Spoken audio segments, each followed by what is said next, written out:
on the air with new details and new questions about that deadly kidnapping in Mexico. We now know who all 4 victims are, with 2 Americans killed and 2 just now getting back to the U.S. A suspect's in custody. The FBI's involved. Well, we're just now hearing from one of the victims' wives in the last couple of minutes, and what else we're finding out.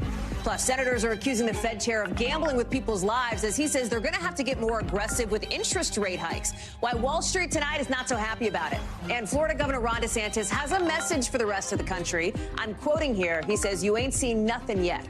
We'll talk about how he's trying to lay the groundwork for a potential 2024 run and separate himself from former President Trump. Plus, our NBC News team has new details on why important evidence got left on the table for decades in the hunt for a serial killer. The shocking details they're uncovering about the case that you will only see here. And our team has its hands on some new documents from the Pentagon showing it wants to use more facial recognition technology. How this whole thing's becoming more than just a privacy issue. We'll explain later on in the show. Hey, I'm Hallie, and tonight you've got 2 Americans who were violently kidnapped in Mexico just getting back to the U.S. The 2 other victims have been found dead, with a lot of questions here about how this could have happened. Let's talk through what we do know right now, right? And it's who these Americans are. Latavia Washington McGee, Eric Williams, Shaeed Woodard, all identified by family members. And then there's Zindell Brown, whose sister told the Associated Press he was worried. He was worried about going on the trip. McGee's mother tells NBC News that she is still alive. And Eric Williams' wife is just telling our own Gabe Gutierrez he's also alive and in surgery because he was shot in the leg. She says the last few days have been surreal. We're also just finding out that a suspect who was found guarding the victims has been arrested, according to a Mexican official. Fue detenido en flagrancia José N., de 24 años de edad, originario de Vallehermoso, Tamaulipas, quien se encontraba en funciones de vigilancia de las víctimas. Fueron encontradas en una casa de madera. There's still so much we don't know right now, like when the bodies of the 2 Americans who were killed will be released to their families, and how these people who were in Mexico for an alleged medical procedure ended up as targets of drug cartel gunmen in what's being called an apparent case of mistaken identity. Morgan Chesky is just across the border from where this kidnapping happened in Brownsville, Texas. Okay, so Morgan, we know today the 2 surviving victims are now back in the U.S. They were apparently found with the suspect in a wooden house, and now our colleague Gabe Gutierrez just got off the phone with one of these victims' spouses, I believe, as we laid out right at the top of the show. Talk us through what we're hearing about how these people are doing. Well, Hallie, as you mentioned, this has been just an incredibly tragic ordeal.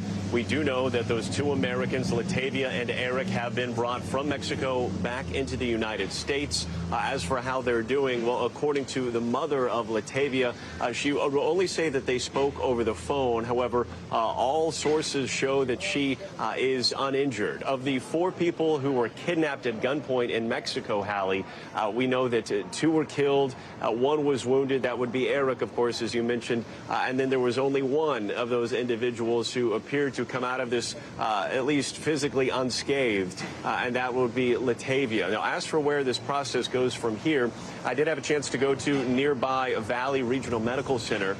This was a hospital that was surrounded by a heavy police presence. When we asked to speak to management there, we were referred to the FBI.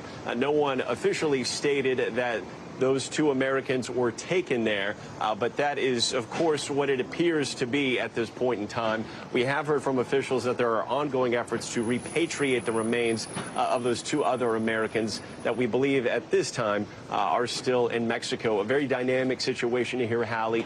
You have to remember that when this took place on Friday, essentially 3 days went by where there was no shortage of unknowns. We didn't know who had taken these Americans, where they had been taken, and then, unfortunately, one tragic update from another from the Mexican authorities, now later confirmed by the State Department today, regarding those 2 Americans killed and 2 survived.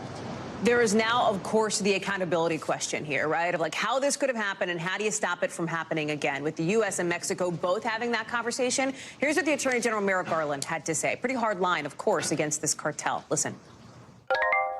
Cartels are responsible for the deaths of Americans, and we are fighting as hard as possible. The DEA and the FBI are doing everything possible to dismantle and disrupt and ultimately prosecute the leaders of the cartels and the entire networks that they depend on.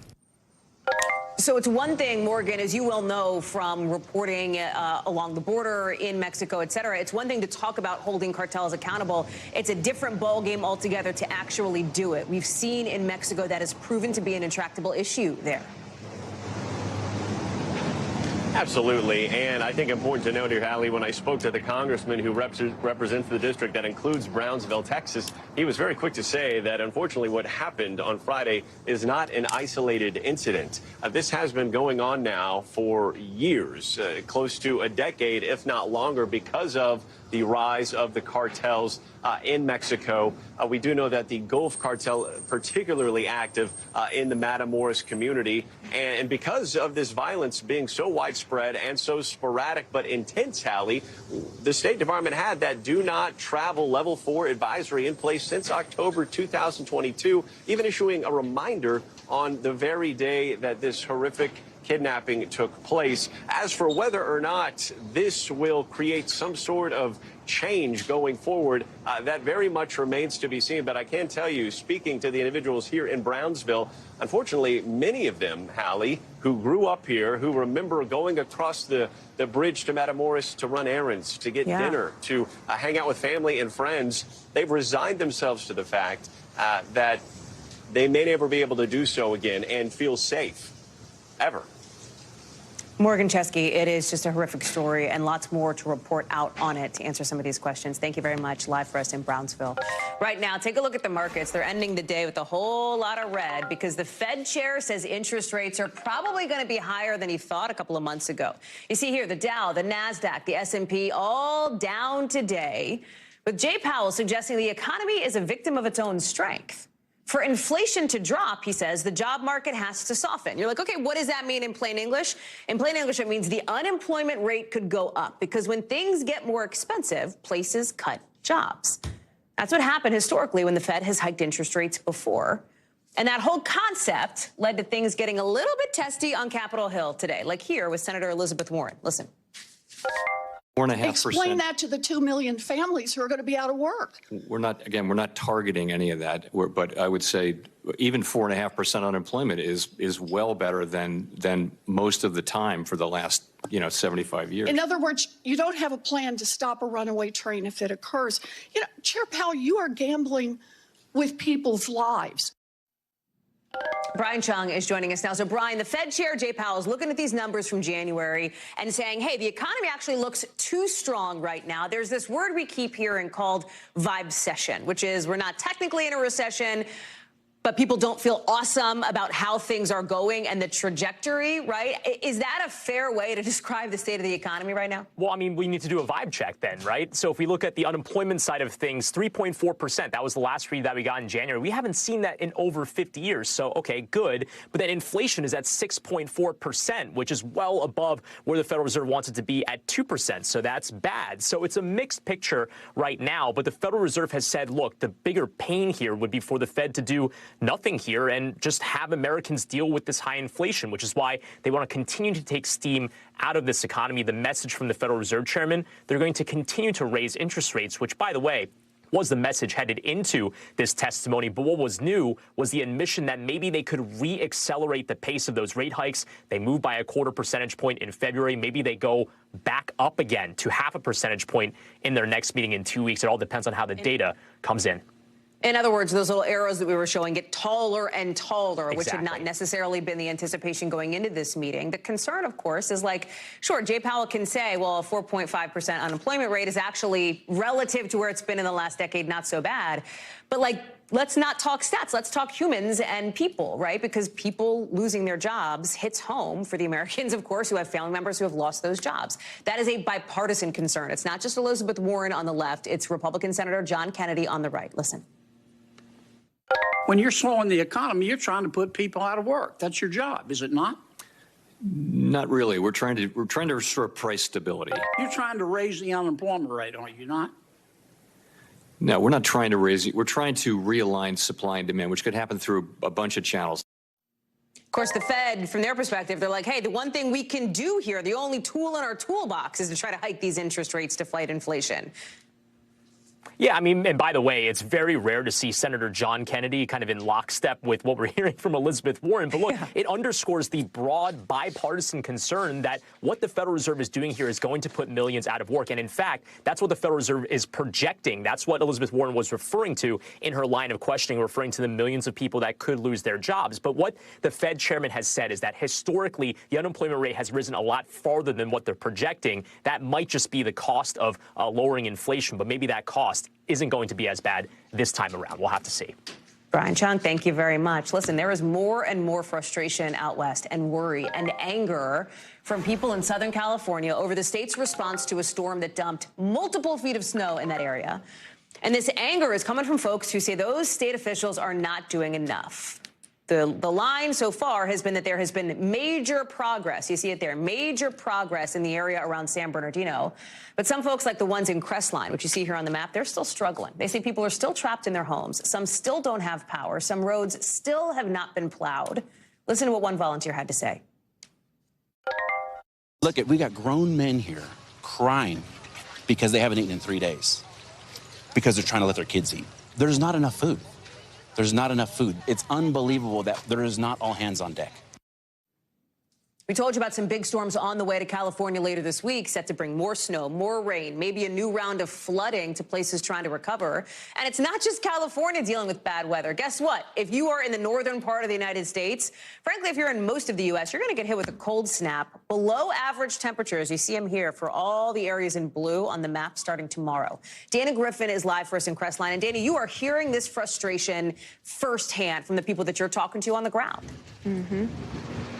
Yeah, I actually just spoke with a resident who said for the first time he was able to drive down to try to get groceries because his road has not been plowed. A lot of people are walking. We had one guy yesterday who walked 2 miles to get food, not for just himself, but for his elderly neighbor. And because they don't have cars, they can only carry what will fit in bags. So it's a very dire situation because there are still a lot of roads, like you mentioned, unplowed, people without power. And the big concern, because the volunteer that we spoke with says they went out to kind of check on people, deliver food. He says there was one road that was up to his chest and there were homes down there. So if no one has come through and no plow trucks have gone in, it makes them wonder, you know, who's still there and who's suffering because maybe they don't have power, maybe they don't have heat. It's been very cold here. I want you to listen to some of the other frustrations we've heard here in town. The roads are terrible. The snowpack is so high. There's so many damaged vehicles. I mean, this is not a joke. Someone needs to come in here and help us and declare this on a federal level, not just a state level. I feel like we're dying up there, like it's 1800s, and, you know, we're barely surviving. We lugged 5 gallons of gas up to the house so that we can share a generator with our elderly neighbors because we're both freezing to death in our house. Now, Hallie, officials are touting major progress when it comes to roads, and we kind of have some numbers to show you what they mean by that.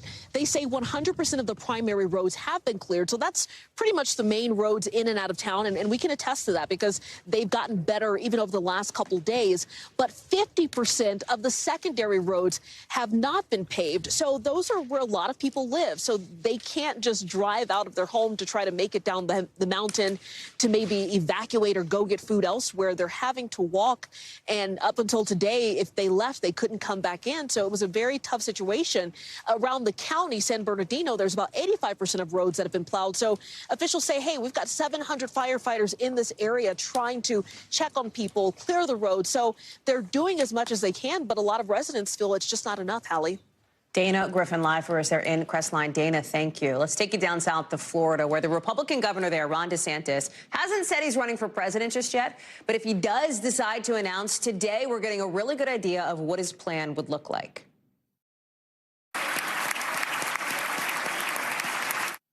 You hear that? That is the big round of applause, the standing O that the governor got from his state's Republican-dominated legislature, which now has the assignment of making good on an agenda that could be a preview of the DeSantis platform. We have produced historic results, but now's not the time to rest on our laurels. We will stand strong. We will hold the line. We won't back down. And I can promise you this, you ain't seen nothing yet. So 4 big things that the governor is laying out today. First, you've got abortion, with Florida lawmakers today rolling out a bill that would ban abortion after 6 weeks instead of the current 15 weeks. There's also a push to expand gun rights to let people carry concealed guns without a permit. There's his so-called woke crackdown with bills that would stop diversity programs in schools and prevent students and teachers from using preferred pronouns. And then there are the attacks on the media with a plan that could make it easier to sue for defamation. Hallie is joining us now. So, Hallie, you know, the big picture here, and the reason why this is national news is not because of, like, Florida's state of the state, right? It's because Ron DeSantis is going to Iowa this week. He's out with the book where he writes at one point, Make America Florida. This is giving the rest of the country a sense of what the DeSantis 2024 game plan could look like, and it seems to be try to boost the base. Boost the base, and also it's sort of great for people like us because it's a very clear and tangible policy roadmap to the things that a would-be President DeSantis could support and push if he were elected and if he jumps into this presidential primary. So yes, it's a state of the state in Florida, but it's also a state of the Republican Party because these are the very issues that are going to be debated regardless of what Ron DeSantis does during this Florida legislative session. But it's clear that he and his team are trying to focus so heavily on this Florida leg session because it's going to provide an incubator of sorts for the kinds of policies that they want to roll out nationally. And candidly, you look at a lot of the issues on culture wars, on COVID, on what's going on in Florida schools. Many of those things are things that Trump and other Republicans have talked about as like theoretical red meat for the Republican base. DeSantis, though, is trying to show that he can focus in on that and actually make it tangible policy. That's why he's viewing this as a blueprint. It's not just theory anymore. He's putting it into practice. Finer point on that, because let's remind people what these so-called culture war issues are, right? The way that the governor has tried to do this in Florida. There's the fight he had with the College Board over AP African American Studies classes. There's how he retaliated against Disney for opposing his so-called Don't Say Gay law. There's a new bill that would crack down on diversity programs in colleges, and then a bunch of bills that appear to target the trans community. You talk about what the Republican primary field could look like. A lot of the fights that people see on their screen, or just did, are kind of in the Donald Trump lane. Polls show that DeSantis still is trailing Donald Trump in a potential Republican primary. There's got to be a separation factor here, one would think, strategically for DeSantis, no? Yeah, because look, a lot of the other people on that screen are trying to run like Trump adjacent, but more moderate, either in style or in the way that they're talking about foreign policy. There are tiny shades of differences. For DeSantis, he's almost trying to run to the right of Trump, including on something that Trump cannot get away with. And this caught my attention today as I was listening to DeSantis' State of the State speech. It's on COVID. Listen.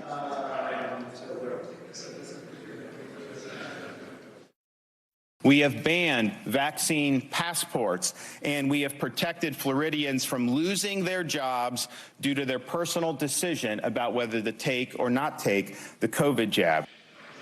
So railing against COVID mandates, that's something that DeSantis is going to continue to elevate. And look, on the vaccine, he's able to play on things within the Republican base that Trump cannot necessarily, because Trump was the start of that crest of take the vaccine as we started to maneuver, at least out of the initial phases of the pandemic at the end of 2020. Hallie live for us on the Hill / kind of spiritually in Florida, as I think you will be for the next year. Thanks, Al. Appreciate it. Big news here from the Justice Department today, getting in the way of a big business deal between 2 airlines. The DOJ is suing JetBlue to try to stop a merger between them and Spirit. The DOJ says in its lawsuit that JetBlue's plan would basically do away with those dirt cheap tickets that everybody knows Spirit for. Listen. The impact of this merger will be particularly harmful for travelers who rely on what are known as ultra-low-cost carriers in order to fly. The thing is, JetBlue kind of saw this coming. They've been making the argument that a merger would be way less of a big deal than the DOJ is making it out to be, saying they just want to compete with the big names, American, Delta, Southwest, United. They'd all have a bigger share of the domestic market than JetBlue and Spirit. You see them there? Even if those 2 airlines combined. They're like, hey, the big 4 would still be the big 4. The lawsuit's coming as the Justice Department is also trying to put a stop to violence on board planes with incidents like this one. We brought it to you as breaking news 24 hours ago, and today NBC now has the video. Look at this. Somebody on board a United flight to Boston trying to stab a flight attendant in the neck, with a broken metal spoon. going up, trying to open up the plane's emergency exit door. You can see other people rushing forward, trying to subdue this guy. They eventually took him down with the help of crew. He was later charged. And that video, shocking as it is part of a bigger trend, with the FAA reporting that 2021 and 2022 were the worst years on record when it comes to bad behavior, even dangerous behavior from people on planes. NBC's Ken Delanian is joining us now. So, Ken, let me start with this news from the Department of Justice on trying to stop this merger. They're like, no, JetBlue and Spirit, we don't want you to merge. We actually think that's bad for customers and like more of a monopoly. JetBlue is like, hey, we'll take out some seats. We'll give people more leg room. Great. The DOJ is like, yeah, and if you do that, the cost per ticket can't stay so low because there are fewer people on the plane. I say all this to say, here's probably the only question that people have as they're hearing this. Can I still get my super cheap Spirit tickets? Like, what is this going to do to the price that I have to pay if I want to travel on one of these airlines? Well, the DOJ is saying emphatically it's going to raise the price. That's what they're worried about. That's why they're weighing in here. The Attorney General, gave a news conference today announcing this major antitrust lawsuit. They're saying that, for example, Spirit and JetBlue have a monopoly on certain routes, Boston to Miami, for example. So if they consolidate, then they can charge whatever they want. But just in general, there's something they call the Spirit effect. Spirit's a disruptor. Wherever Spirit enters the market, other airlines are forced to lower their costs. If Spirit's like, I'm going to fly you for $63 to X location, right? The other airlines are like, man, $300 is kind of a harder sell. Right, exactly. Now, of course, JetBlue is going to make their case. They're going to argue that we need this size to compete with the other big airlines, and that's what this litigation is. This is going to last for years. I was going to say, this timeline on this is way down the road, right? Let me ask you about the other piece of this too. We showed that really sort of extraordinary video of that person trying to go after a flight attendant. I mean, that is just so emblematic of some of the issues that we've seen on planes with bad behavior. The Biden administration, the DOJ, made a big point at the end of 2021 saying they will prosecute folks. They will go after people who got disruptive, who got violent on flights. By February of last year, it was reported that the FAA asked the DOJ to prosecute at least 80 different people. Obviously, that's not... I think it's fair to say, like, there are still people causing problems. Yes. Is it that this push wasn't as aggressive as the DOJ laid it out to be? When I checked in with sources on this today, I got the sense that the DOJ doesn't see this as a huge priority. And also what they're saying is that after the mask requirements went away after COVID, reports of unruly passengers have really gone way down. The FAA data bears that out. And this person today was clearly mentally disturbed. That's a separate issue. There's a lot of mentally disturbed people who are tipping over into violence in this country. But the DOJ's position is we have a lot of fish to fry, and this is not, at the top. Ken Delanian, thank you very much for that update. Appreciate it. Senators from both parties are rolling out a plan today that would give the Commerce Secretary more power to make moves against tech companies in 6 countries considered foreign adversaries. And guess what? That would include China. And thus, it could include TikTok, which, of course, is owned by a Chinese parent company, ByteDance. Here's Senator Mark Warner on why he's so worried. Today, everybody's talking about TikTok and the ability of that platform to be used by the Communist Party both to take on data, but also potentially as a malign influence and propaganda tool. Keep in mind, TikTok's already been banned on government-owned phones, right? Like phones for federal employees owned by the governments. And it's on top of another proposal that would give the president himself the ability to ban TikTok altogether for everybody, basically. All of it comes at a kind of low point in U.S.-China relations. Just this morning, China's foreign minister accused Americans of leading both countries toward, quote, conflict and confrontation. It seems like that kind of tough talk is exactly what the Chinese leader Xi Jinping wants to see, after she said yesterday that Beijing wants to push back more and more against the United States. NBC's Josh Letterman reports from Hong Kong. Hallie, when you take in tandem the comments yesterday from Chinese President Xi Jinping saying that the U.S. is trying to contain or suppress China using Cold War terminology, and then today Chinese Foreign Minister Qin Gang accusing the U.S. of taking actions that he says put the two countries on an inevitable path to conflict, you can really see China's government starting to step up more assertively in defending itself and pushing back against pressure from the Biden administration, with the foreign minister today in his first news conference since taking office saying that when the U.S. talks about putting guardrails on the relationship, something we've heard President Biden and others talk about, that what the U.S. really means, in his words, is that China cannot defend itself or say anything in response to U.S. efforts to slander it. We also heard him liken the relationship to putting a first button of a shirt on wrong, and nothing really can go right after that. And over the last several months, we have seen the Biden administration stepping up pressure on China on a number of fronts, from the U.S. intelligence about the origins of COVID to, of course, the U.S. shooting down that spy balloon, and then that intelligence that the U.S. said it had suggesting that China was considering providing weapons to Russia to use in Ukraine. Today, Foreign Minister Qin Gang firmly disputing that China has any intention of doing that. But he also made an interesting point, Hallie. He said the U.S. is up in arms about the idea that China would provide weapons to Russia, but at the same time, the U.S. has been greenlighting additional arms sales to Taiwan, another $400 million recently greenlighted by the State Department. Now, the White House responding to all of this today, disputing that they're seeking any kind of conflict with China. They say that they simply want strategic competition with China. And National Security Council spokesman John Kirby also disputed that the U.S. is doing anything that would disrupt the status quo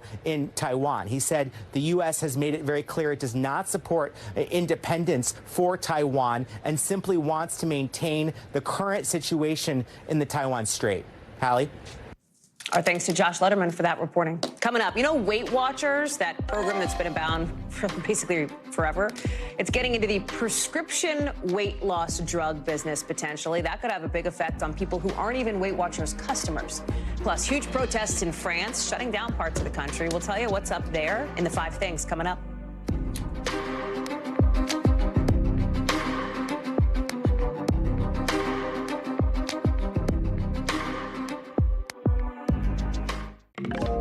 Well, Ticketmaster is making some music fans mad again. We'll tell you why in our 5 things. But first, tonight, the Biden administration is keeping things, frankly, kind of vague, as we're learning that they're considering restarting a pretty controversial immigration policy. This policy would detain migrant families who come into the U.S. illegally.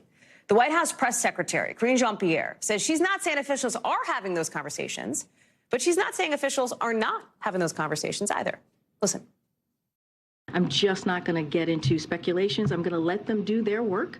Our approach is to build a system that is safe, that is orderly, and that is humane. Sources tell our team that White House and DHS officials have met multiple times over the past few days to talk about what it would look like to restart that policy, but saying no decision has been made yet. Thing is, a lot of people inside the administration are against this idea of bringing back family detention, according to our reporting.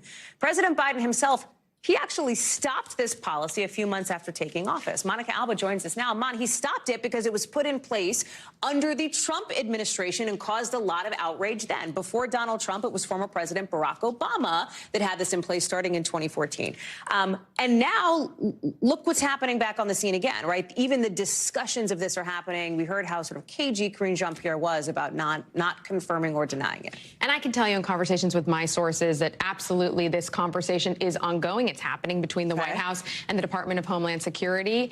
Returning to family detention is one option on the table among others. So there are other considerations here. And of course, the administration understands how potentially hypocritical this would look for then candidate Joe Biden, who said, I'm going to approach this with compassion. I want a more humane policy, and I want to end family detention. And that is what he did essentially right after taking office. But the reason we're even talking about this right now is because of this whole issue of something that for months we've been discussing, which is Title 42, the fact that this Trump-era policy is going to expire. Before you get into that, Mon, I want to lay out the context for people who might be like, okay, well, what is so bad about family? Why are critics so upset about this idea of family detention? Why is it considered so inhumane? Essentially, right now, we're talking about, when you say the word family, kids, right, and their parents being together, detained, sometimes in horrible conditions and for an unknown amount of time while they are attempting to cross the border. The reason that advocates for different policies are so upset about this is because even they argue a couple of days in this family detention could be incredibly scarring to a young child. Right now, the courts say that you can hold a family in detention technically up till 20 days. So they're saying that's simply unacceptable. What the Biden administration is saying is, again, this is one option that's being considered to deal with this whole Title 42 issue that you were talking about. This surge in migrants that is expected come May. And the reason this is even happening now is because the public health emergency that had been declared to deal with the COVID-19 pandemic, that's going away. That's ending after all of this time. That is what is tied to Title 42, which is this Trump-era public health policy that was allowing the U.S. to turn migrants away at the border, citing the coronavirus pandemic. Because that's all now going to be lifted, the U.S. is expecting millions of migrants to come to the border to seek asylum. And they know that because there was essentially a preview. There was a trial run of this a couple of months ago when Title 42 was just hours away from potentially expiring. And they saw that very thing. So this time around, they want to be more prepared. And the U.S. government is essentially saying, if we have all of these people, we need to know what to do with them. The one thing I can tell you from a source I talked to about this is they said the only thing we've ruled out is there won't be any long-term detention. But again, when we're talking about days and how traumatic that can be for these families who've already endured so much in this treacherous journey, it's a very complex issue. And while they say no decision yet, right, there is a timeline on that. There cannot be an indefinite kicking of the can down the road because, as you say, in May, this will come to a head. Monica Alba, thank you very much. Great reporting. Appreciate you bringing it to us. Let's get you over to the 5 things our team thinks you should know about today. Number 1, more than 1 million people are demonstrating all across France today because the government is trying to raise the age of retirement by 2 years. The country's biggest union is telling people there to, in its words, bring France to a halt. Trains were canceled today, schools shut down, some other services ended up disrupted also. The unions are also saying there should be more protests this weekend, too. Number 2, Japan's space agency was forced to self-destruct its new rocket during a test flight today. So you see this, the launch starts off well. The rocket's able to get up off the launch pad, but the second stage engine didn't ignite, so mission control had to blow it up. It's a pretty big hit for a country that's trying to compete with private companies like SpaceX. Number 3, Senator Bernie Sanders says the Starbucks CEO, Howard Schultz, has agreed to testify in front of Congress. This caps what had been kind of a lengthy back and forth, the possibility that Schultz was going to get a subpoena to come talk to members about these accusations of unfair labor practices at the coffee company. Starbucks denies those claims. They've even filed counter complaints against the unions. Number 4, Senator Dianne Feinstein, she is back home after being hospitalized with a case of shingles last week. She says in a tweet she's continuing treatment at home. She hopes to get back to the Senate soon. She's 89 years old. She announced last month she will retire from her California Senate seat at the end of her term in 2024. Other Democrats looking to take that spot. Number 5, Ticketmaster letting down some potential concert goers yet again, this time for the Eurovision Song Contest, which happens in May. Some fans say they were kicked off the platform after they tried to buy tickets. The Ticketmaster's rep said that even with all those issues, the site did not crash. Who knew that the Eurovision Song Contest would be nearly Taylor Swift-esque in terms of demand? So let's talk about Weight Watchers, that huge weight loss company that's been around for a while. Seems like they're trying to get into the obesity drug market, announcing today they're buying a subscription health startup called Sequence for $132 million. Why? They want to start prescribing obesity drugs to Weight Watchers members. The CEO says in a statement that right now, and I'm quoting here, there is a significant opportunity with these drugs. And the timing here is interesting because when we talk about these drugs, you know them as Ozempic or Wegovy. They are super popular right now, so much so that demand is way up and there's a problem with supply. Analysts say that the global obesity market, because of all this demand, could be worth more than $50 billion by 2030. Dr. John Torres is joining us now. Talk about what this purchase means for Weight Watchers from like a business and practical standpoint. In other words, like I'm telling you, Dr. John, I remember the days of my mom being on Weight Watchers, the points, the different spokespeople, the different methods, etc. What is it going to look like for members moving forward now that Weight Watchers is looking to buy Sequence?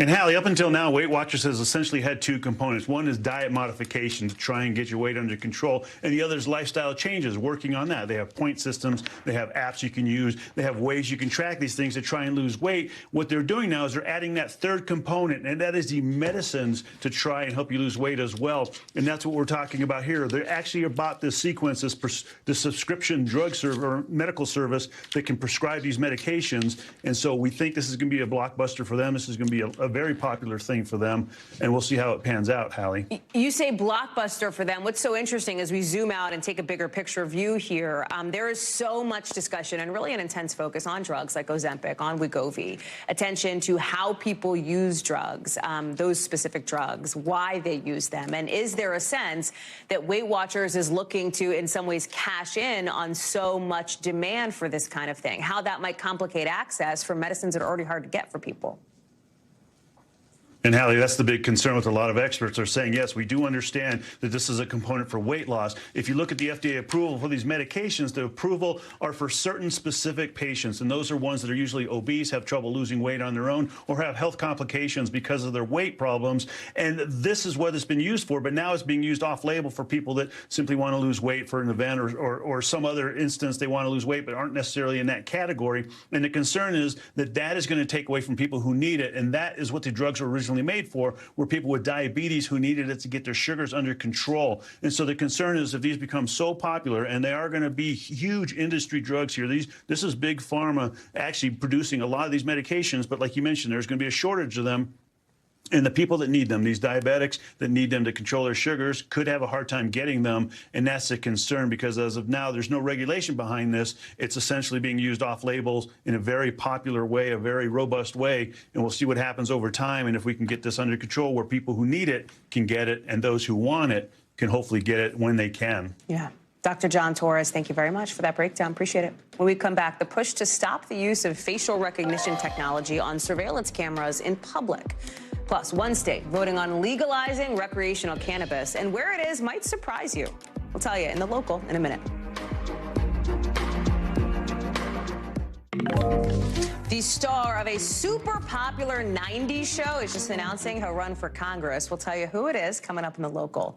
But first, lawmakers today are making a new push for a bill that would stop the government from using facial recognition technology. Basically, they're trying to stop surveillance cameras in public from literally identifying who you are. It comes as some new documents show just how involved the FBI and Pentagon are in fighting for more research on this kind of tech.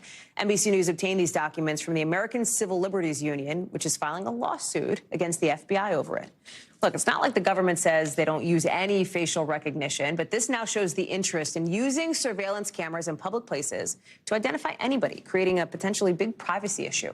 Let's bring in Jake Ward, talk about how the technology works, what the ACLU concerns are here, what the sort of FBI and national security sector's response is to this.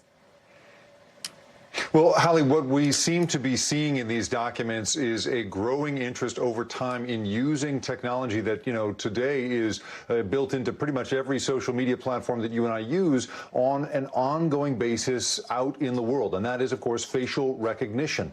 I want to show you a couple of samples from some of the Freedom of Information Act documents that were gotten by the ACLU. That top one there is from a 2017 study in which people were essentially paid to come in as actors and were in a staged hospital, a mock train station, a mock police station. The photos on the bottom come from drone footage in the same circumstances. So what we're seeing here, Hallie, is a long-time interest. I mean, again, these are 2017 photos. So there is a long-time growing interest here, and this participation between FBI and Department of Defense really is what people has people so concerned. I spoke to one of the lawyers working for the ACLU on this question and asked him, what do these, documents and these images suggest about the broad partnership and the interest on the part of law enforcement and the Department of Defense? Here's how he described how he sees it. If it was deployed in a wide way in this country, would end our ability to walk around our neighborhoods, to go about our business in a city without the government looking over our shoulder at every step, being able to instantaneously identify us, track where we go, who we meet up with, where we stop on our errands, or at a doctor's, or you name it. Now, what the ACLU here is essentially alleging is that this would circumvent not just a sort of a legal requirement, to respect privacy, although, there isn't really good regulation on that on the books at all, but also just our spirit as a country, that it would of course be easier if police could just kick in our doors whenever they wanted to, but that is not the country that we're in. They say that pushes against it. I should also mention here, we've reached out to the FBI for comment on this and haven't heard back yet, Hallie. Real quick, Jake, it's not just a privacy thing. There's an issue on race built into this, too. Well, that's absolutely right. What we have learned is that people of color, black and brown communities, are misidentified by these systems as often as 100 times more than people that look like you and me. I've, in fact, interviewed people who were misidentified and wrongly detained by police for that very reason. And so it is the ethical issues and some technological issues that have the ACLU so concerned here. Jake Ward, thank you very much for that reporting. It's fascinating. Coming up, an NBC News investigation you will only see here. You've probably heard about the Green River Killer. Maybe he killed nearly 50 women in the West Coast back in the 80s and 90s. Well, now an NBC News investigation shows how a crime lab missed key evidence that maybe could have stopped him sooner. Stay with us.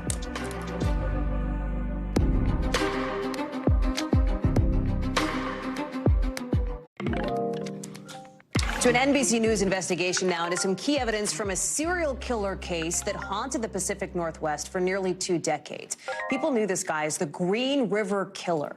From the early 80s to the 90s, dozens of women disappeared, only to be found dead. The killer's identity was a mystery until 2001, when officials announced they arrested Gary Ridgway, crediting a break in the case to new advances in techniques to identify DNA. NBC News' digital team dug through interviews, thousands of pages of documents, and in a stunning discovery, found evidence left on some of the early victims was never analyzed. Our Tom Winter has the story. Patricia Yellowrobe was the last of 49 women to be killed by one of America's most notorious serial killers. Now, an NBC investigation asks whether she'd be alive today if not for potentially missed clues found a decade earlier. It all started in 1982.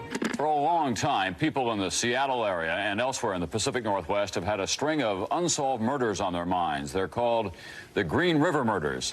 The victims, many on the run from home, some sex workers, found one after the other.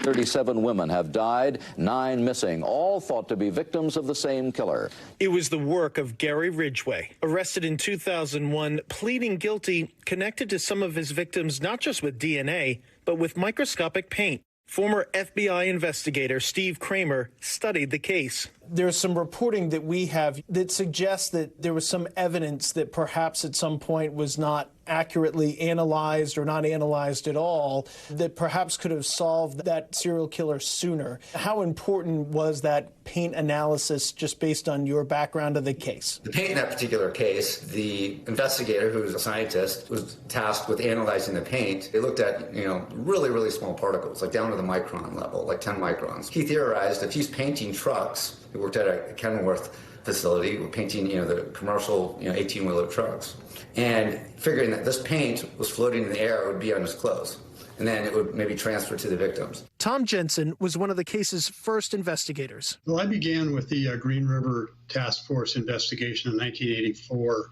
What did you think when you were contacted by NBC, somebody saying that it was possible that the type of analysis that was done here, this paint analysis, could have been done back in the mid-1980s? I thought it was bullshit.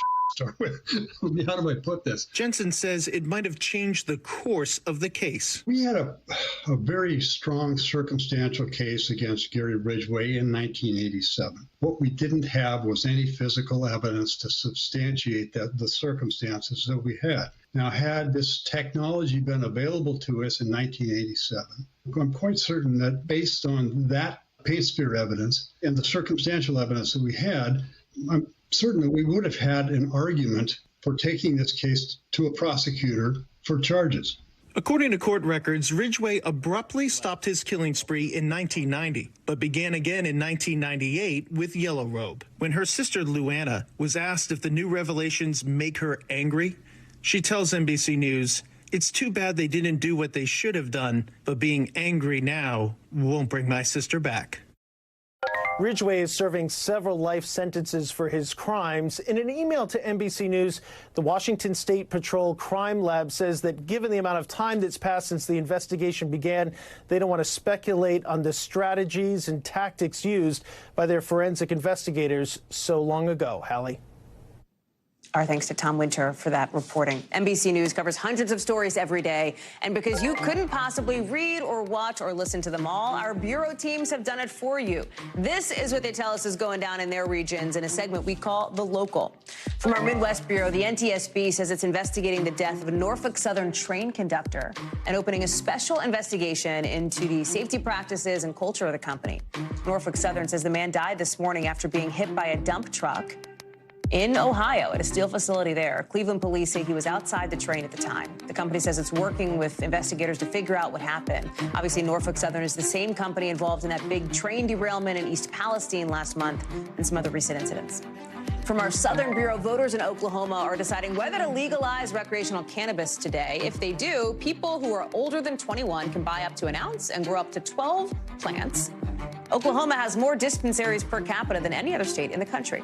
From our Western Bureau, Boy Meets World may soon become Man Meets Congress. That's because Ben Savage, I know you recognize him, of course, the guy, the boy from Boy Meets World, he's running for Congress as a Democrat. He's looking to fill the seat of Congressman Adam Schiff in the L.A. area. Schiff, of course, is going to try to run for Senate. This is not Savage's first campaign, by the way. Last year, he ran for West Hollywood City Council.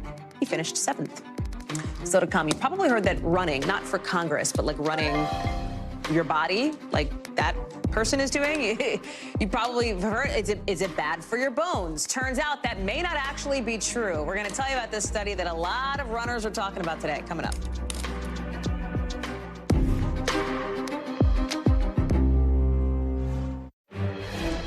So some breaking news in just the last couple of minutes. We are seeing some new documents now from that billion-dollar lawsuit by Dominion Voting Systems against Fox News. There's hundreds of pages in new exhibits, including texts with the network's hosts and emails in the days leading up to the January 6th attack on the Capitol. Jane Tim is joining us now. Jane, I know it's lots and lots of pages. You've had a chance to look through this, and it seems like this is continuing to build that picture about how much Fox News executives knew about the lies that they allowed to air. Hallie, just hundreds and hundreds of pages of blunt, sometimes profane, panicked text messages between executives, emails, and then sworn depositions after the fact, sort of going over these false claims that, as we can now see, Fox hosts and executives knew from top to bottom were largely false. I mean, things like saying damaging, bull. I mean, these are the things that from the top of the line all the way down to these sort of line producers, everyone kind of knew what was going on here. And some of these are really stunning. I'm looking at emails from Rupert Murdoch, Fox Corporation chair, talking on January 5th about maybe we should take a stand and say Joe Biden won the election, but like 24 hours from the January 6th riot. And then afterwards, you see them going and talking about things like it's time to pivot. We got to move on. We have to, make Trump a non-person, he said in one email. Really stunning stuff, incredibly different than what we saw on the air on Fox all this time. Jane Tim, it is a fascinating look at some of the inside sort of workings of this.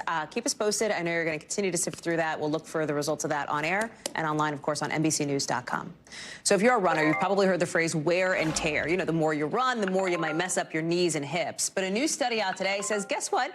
That might not actually be the case. That's because Northwestern University researchers talked to like 3,800 runners in the Chicago Marathon who answered a series of questions about who they are, their running history, their bone health. And the survey found no link between a higher risk of knee and hip arthritis with things like how long somebody's been running, how many marathons they run, how often they run each week, even how fast they run. I want to bring in Dr. Natalie Azar. It seems almost illogical, right? Because like you would think, obviously, if you're running on pavement, it's going to like not be amazing for your bones. Right. But this survey suggests that maybe that's not actually borne out by the facts. Help us understand it. No, I know. And so, Hallie, as a rheumatologist, I have this conversation with my patients every single solitary day. We kind of did a disservice to our rheumatology and arthritis patients for decades, just assuming that arthritis was really wear and tear, when there really are so many other risk factors, things that you can't control, like your age and your sex and genetics and things like that. But things like joint injury and obesity, that certainly plays a big role. There was another study very similar to this, Hallie, I would say maybe 10 years ago now, that also showed that marathon runners didn't have more arthritis than their sedentary counterparts. And you know why? Because running keeps you lean, and that lean body mass is one of the biggest things that can prevent arthritis in people. Dr. Natalie Azar, you are the expert. We are glad to have you on, particularly on this issue. Appreciate it, Dr. Azar. Thanks. That does it for us for this hour. We're going to have lots more for you here tomorrow, same time, same place. Coverage picks up right now.